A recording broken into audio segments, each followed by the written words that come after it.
La foi est une démonstration des choses qu'on ne voit point. Hébreux 11:1. Elle voit ce qui est invisible et s'en nourrit. Elle commence par se confier en Jésus, en qui vous croyez sans le voir encore et vous réjouissez. Et tout le long de la vie chrétienne, elle continue à agir, à nous faire recevoir tout ce qui vient de l'Esprit. À mesure que Dieu ouvre le cœur de son enfant, le disposant à laisser entrer l'Esprit, il l'amène à s'affranchir des choses qui se voient, à se reposer plus entièrement sur Dieu et à reconnaître que c'est dans sa faiblesse que Dieu agit avec puissance. Voilà le but des épreuves et de la souffrance. Paul se sert de termes remarquables en parlant de ses souffrances.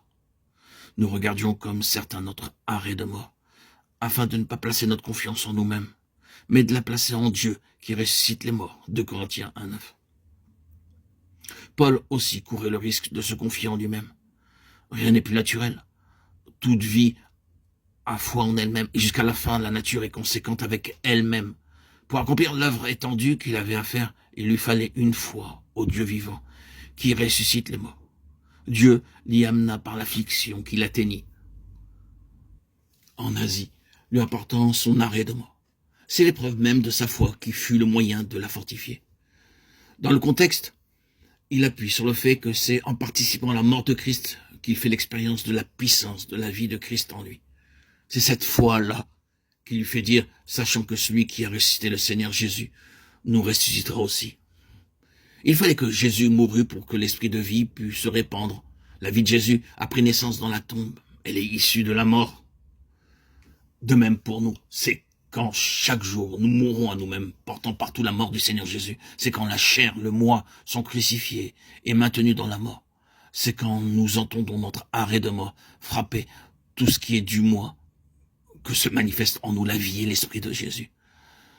Alors, au milieu même de notre faiblesse et de cette apparence de mort, l'esprit de foi compte sur Dieu qui ressuscite les morts. C'est par le ministère de l'esprit que la foi peut se plaire dans les faiblesses.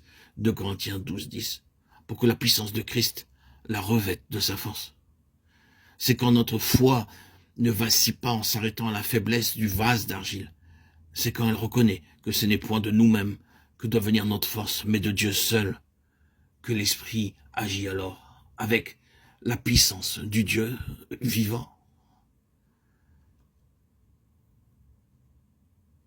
La même pensée revient encore 2 fois au chapitre 5:5. Paul parle encore des arts de l'esprit à propos de ce que nous gémissons sous le poids. Et au chapitre 5:6, il fait mention du Saint-Esprit dans l'énumération des angoisses et des travaux qui accompagnaient son ministère.